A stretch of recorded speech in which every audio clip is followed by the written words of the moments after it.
नमस्कार साथियों, मैं DR वर्मा आपके लिए एक वीडियो लेकर आया हूं, जिसके माध्यम से आप ये जानेंगे कि विद्यार्थी पोर्टल में विद्यार्थियों की एंट्री कैसे करें। तो सबसे पहले आइए क्रोम के माध्यम से उस साइट को खोलने का प्रयास करते हैं। तो यहाँ जैसे ही आप क्रोम में टच करेंगे तो यहाँ पे ये आप देख रहे हैं, यहाँ एक सर्च बॉक्स है। इस सर्च बॉक्स में शिक्षा, ये शिक्षा आप टाइप करेंगे और शिक्षा टाइप करने के बाद बाकी उसमें दिखा देगा, जैसे कि यहाँ पे आप देख रहे हैं। तो शिक्षा.cg.nic.in/student-entry/# करके ये आपको दिख रहा है। इसको जैसे ही आप टच करेंगे तो ये साइट आपका खुल जाएगा। ये पोर्टल आपका खुल गया। अब इसमें आप देख रहे हैं, यहाँ पे 3 ऑप्शन दिया हुआ है, होम है, ये लॉगिन है और ये रिपोर्ट है। आप सभी को मालूम होगा कि 13 मई को लोक शिक्षा संचालनालय से एक आदेश निकला है, जिसके माध्यम से ये कहा गया है कि पहली से लेकर के 12वीं तक के विद्यार्थियों की सामान्य जानकारी विद्यार्थी पोर्टल में अपलोड करना है, एंट्री करना है। तो आपको ये भी आदेशित किया गया है कि जो बच्चे अभी वर्तमान में पहली में हैं, अर्थात 2020-21 में जो विद्यार्थी पहली में हैं, अभी जो एंट्री कर रहे हैं वो 21-22 के लिए है, तो उसको दूसरी क्लास में एंट्री करना है। उसी प्रकार दूसरी के बच्चे को तीसरी में करना है। तो इस प्रकार से आप एक क्लास आगे में उसका एंट्री करेंगे और पहली, छठवीं और 9वीं के विद्यार्थियों की एंट्री जब वो एडमिशन होगा उस तिथि में करेंगे। तो सबसे पहले हमारे पास जो कक्षोन्नति करते हैं उन विद्यार्थियों की एंट्री करना है। तो यहाँ पर 3 ऑप्शन दिया हुआ है इसमें लॉगिन। तो ये लॉगिन को जैसे ही आप टच करेंगे तो यहाँ पे आपको ये खुल जाएगा, जिसमें सबसे पहले लिखा हुआ है यूज़र आईडी। तो ये जैसे ये बॉक्स दिया हुआ है यूज़र आईडी का, तो आप सबको मैं बताना चाहूँगा कि cgschool.in ये नाम से आप सभी टीचर परिचित हैं। तो उसमें आप एक यूज़र आईडी बनाए थे और पासवर्ड बनाए थे cgschool.in में, जो हम पिछले 2 साल से जिस पोर्टल में हम काम कर रहे थे उसमें सारे टीचर्स का, सभी शिक्षकों का एक आईडी बना हुआ है। तो उसी यूज़र आईडी को और उसी पासवर्ड का उपयोग यहाँ पे करना है। तो लगभग सभी टीचर जो है अपने मोबाइल नंबर को यूज़र आईडी और पासवर्ड के रूप में सेट किए। तो यहाँ पर आप जैसे यूज़र आईडी में अपना मोबाइल नंबर यदि आप सेट किए होंगे तो मोबाइल नंबर लिख देंगे, जैसे मैं यहाँ मोबाइल नंबर डाल दिया। उसके बाद जो है यहाँ पर पासवर्ड में, तो जो पासवर्ड आप बनाए हैं लगभग सभी टीचर जो है मोबाइल नंबर को ही पासवर्ड के रूप में सेट किए हैं। तो इस प्रकार से आप वहाँ एंट्री कर देंगे और जैसे ही एंट्री करेंगे यहाँ पे एक लॉगिन का बटन है। इस लॉगिन बटन को आप जैसे क्लिक करेंगे तो इस प्रकार से फेस आपके सामने खुलेगा, जिसमें आपका नाम लिखा रहेगा और आपका पद जो है और अभी वर्तमान में आप किस स्कूल में हैं ये पूरा लिखा हुआ है। लेकिन हमको यहाँ पे आप देख रहे होंगे लेफ़्ट साइड में ये 3 लाइन दिख रहा है, यही 3 लाइन जो है मीनू है। तो इस मीनू को जैसे ही आप टच करेंगे तो इस प्रकार से आपके सामने खुल करके सामने आएगा। तो यहाँ पर मैं आपको बताना चाहूँगा, देखिए ये जैसे यहाँ पे आया, ये होम है, विद्यार्थी की जानकारी, और उसके बाद विद्यार्थी की जानकारी अपडेट करें, और उसके बाद ये आखिरी ऑप्शन लिखा हुआ है विद्यार्थी सूची देखें। तो सबसे पहले जो ऑप्शन है विद्यार्थी की जानकारी दर्ज करें, यहाँ पे हमारा पहला काम रहेगा। तो सबसे पहले हम इसको टच करेंगे और टच करने के बाद ये यहाँ पे कॉर्नर में आप देख रहे हैं ये क्रॉस का सिंबल है। तो टच करने के बाद ये क्रॉस को जैसे ही आप टच करेंगे तो ये हट जाएगा और ये आपके सामने इस प्रकार के फेस सामने खुल करके पेज आएगा। तो सबसे पहला इसमें आप देख रहे होंगे माध्यम। तो आपका स्कूल जो है कौन से माध्यम का है तो उसको यहाँ पर एंट्री करना है। जैसे हिंदी माध्यम है तो हिंदी और अंग्रेजी माध्यम है तो अंग्रेजी।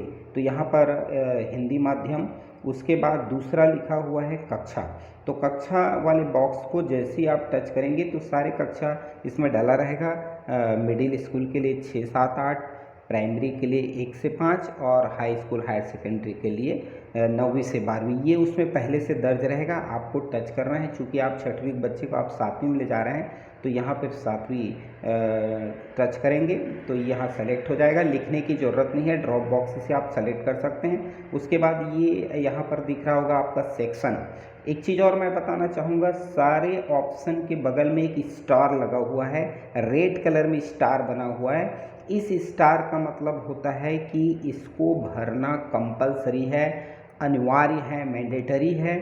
इसके बगैर आप आगे नहीं बढ़ सकते। तो जिसने में स्टार लिखा है, लगा है, उसको आपको भरना ही पड़ेगा। तो जैसे सेक्शन है तो बड़े ज़्यादा विद्यार्थी जैसे होते हैं तो वहाँ ABC सेक्शन होता है।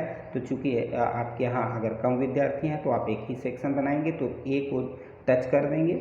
इस प्रकार से यहाँ पे आगे आप देखेंगे विद्यार्थी का नाम है, तो विद्यार्थी का नाम या तो आप हिंदी में लिख सकते हैं या अंग्रेजी में लिख सकते हैं। जैसे मैं यहाँ पे लिखना चाहूँगा दीपांजलि करके। बहुत सरल है, आप ध्यान से करते जाएंगे तो इसमें कोई प्रकार की कठिनाई नहीं आएगी आपको। यहाँ पर उस विद्यार्थी का आपको सरनेम लिखना है। जैसे यहाँ पे ये टेंगवर है तो मैं टेंगवर लिखना चाहूँगा।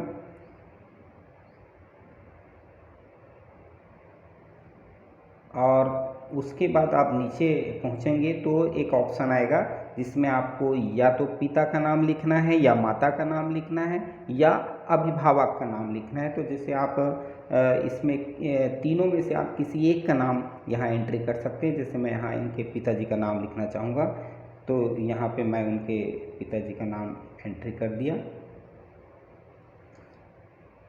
इस प्रकार से यहाँ पर आप देखेंगे तो पिताजी का नाम एंट्री आप कर सकते हैं आसानी से। आप चाहे तो हिंदी में कर सकते हैं और आप चाहे तो अंग्रेजी में भी कर सकते हैं। जैसे मैं यहाँ पे इसका नाम जो है विनोद कुमार ऐसे ये पूरा लिख दिया। और जैसे ही इसको लिखेंगे तो नीचे का ऑप्शन रहेगा लिंग। तो लिंग में आप ये बालक है कि बालिका है ये सेलेक्ट करना है। जैसे यहाँ पे ये जो है बालिका है तो हम बालिका को टच करेंगे और उसके बाद जो है उसके नीचे में जाति का ऑप्शन है। बहुत सरल ऑप्शन है, आप इसको देख करके ही समझ जाएंगे। जैसे ये SC है तो हम SC सेलेक्ट किए। उसके बाद नीचे में मोबाइल नंबर का बॉक्स है, ये भी कंपलसरी है, अनिवार्य है, इसको लिखना ज़रूरी है। तो यहाँ पर जैसे मैं एंट्री करना चाहूँगा मोबाइल नंबर।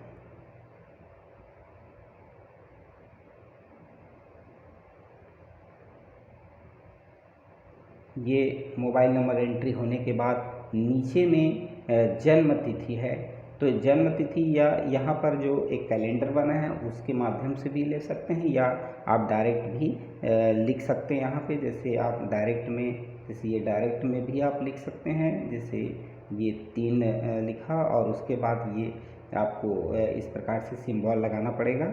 और ये जून हो गया 6 और फिर इस प्रकार से सिंबल लगाने के बाद यहाँ पर जैसे हम लिखते हैं 2008 लिखते हैं तो इस प्रकार से ये एंट्री हो जाता है। और इसको एंट्री करने के बाद जो है आपको नीचे में आना है और नीचे में आप आएंगे तो यहाँ पर आधार नंबर लिखा हुआ है। तो आधार नंबर में आप देख रहे होंगे कि इसमें स्टार नहीं बना है, अर्थात ये अनिवार्य नहीं है। चाहे तो आप इसको छोड़ सकते हैं और बाद में इसका एंट्री कर सकते हैं। आगे मैं बताऊंगा कि बाद में एंट्री कैसे करें। तो यहाँ पर यदि आपके पास तत्काल आधार नंबर उपलब्ध नहीं है तो भी आप सुरक्षित कर सकते हैं और यदि है तो उसको आप लिख सकते हैं। बाद में करेक्शन करने का ऑप्शन आता है, उस समय आप जिन विद्यार्थियों का आधार नंबर छूट गया है उसको आप बाद में एंट्री कर सकते हैं।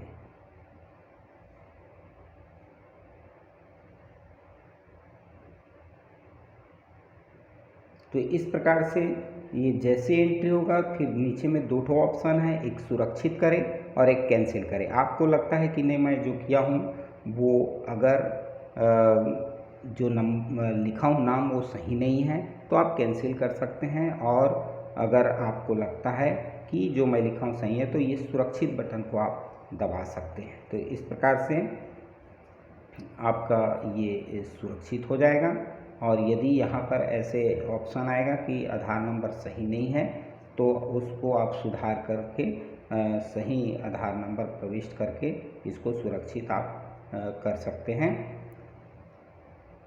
यहाँ पर ये इसको आप सुरक्षित कर देंगे तो यहाँ पे एक मैसेज आएगा सक्सेस, सेव्ड सक्सेसफुली, ये मैसेज आएगा। इसका मतलब यह है कि आपके द्वारा एंट्री किया गया डाटा सुरक्षित हो गया है। फिर आप जा कर के यहाँ पे फिर से आप दूसरे विद्यार्थी के लिए वही प्रक्रिया फिर से अपना सकते हैं और एक विद्यार्थी का ये एंट्री हो गया है। और एंट्री करने के बाद यहाँ पर जो मेनू बटन है उसमें आप जैसे आप जाएंगे, देखिए ये टच करेंगे तो ये पहला वाले ऑप्शन में हम दर्ज करें में काम कर रहे थे। जब सारे विद्यार्थियों का नाम दर्ज हो जाएगा, एंट्री हो जाएगा, तो फिर दूसरे ऑप्शन में आपको आना है कि विद्यार्थी की जानकारी अपडेट करें। तो इसको अपडेट कैसे करना है ये आप देखेंगे, यहाँ क्रॉस हटाएंगे तो ये नीचे में आएगा। देखिए यहाँ पर ये माध्यम है, ये कक्षा है। आप कौन से कक्षा के विद्यार्थियों की एंट्री कर रहे थे, जैसे हम ये 7वीं का कर रहे थे। उसके बाद आप सेक्शन कौन से सेलेक्ट किए थे, जैसे हम सेक्शन जो है ए सेलेक्ट किए थे तो यहाँ पर ए सेलेक्ट कर लेंगे। उसके बाद यहाँ पर एक खोजे बटन है, इस खोजे बटन को जैसे ही आप टच करेंगे तो इस प्रकार से ये जिन विद्यार्थियों का नाम एंट्री किए हैं, जैसे ये यहाँ पे क्रमांक आएगा, विद्यार्थी का नाम आएगा, पिता माता अभिभावक में से जिसका आप लिखे हैं उसका नाम आएगा, जन्म तिथि आएगा और उसके बाद ये 2 ऑप्शन रहता है लास्ट में, एक एडिट करें और एक डिलीट करें। आपको लगता है कि मैंने गलत एंट्री कर दिया है या डबल एंट्री कर दिया है तो आप इसको डिलीट कर सकते हैं।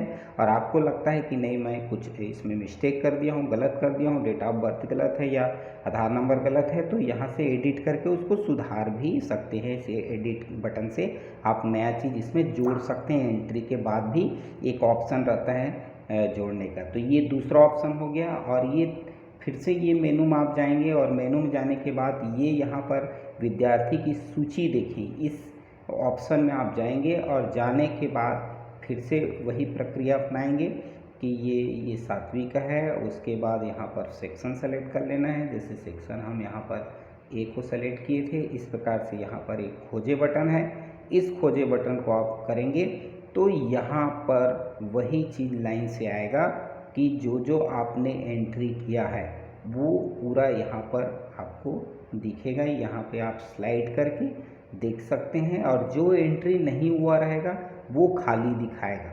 तो यहाँ पर देखिएगा ये आधार नंबर मैं एंट्री नहीं किया था तो इसलिए खाली दिख रहा है, और आधार नंबर के हिसाब से उसका नाम अंग्रेजी में लिखना है वो भी मैं नहीं लिखा था तो इसलिए ब्लैंक दिखा रहे हैं। और आप दूसरे ऑप्शन से इसको एडिट कर सकते हैं। ये जब पूरे विद्यार्थियों के एंट्री हो जाए तो यहाँ से आप उसका प्रिंट आउट भी निकाल सकते हैं, जो एक बहुत बेहतरीन सुविधा है। और आप उस प्रिंट को निकाल करके अपने पास सुरक्षित रख सकते हैं। तो इस प्रकार से आप विद्यार्थी पोर्टल में विद्यार्थियों के नाम एंट्री आसानी से कर सकते हैं। बहुत सरल ढंग से NIC द्वारा इसको बनाया गया है, तो आपको मुझे लगता है कि आपको किसी भी प्रकार की दिक्कत नहीं होगी। बहुत बहुत धन्यवाद।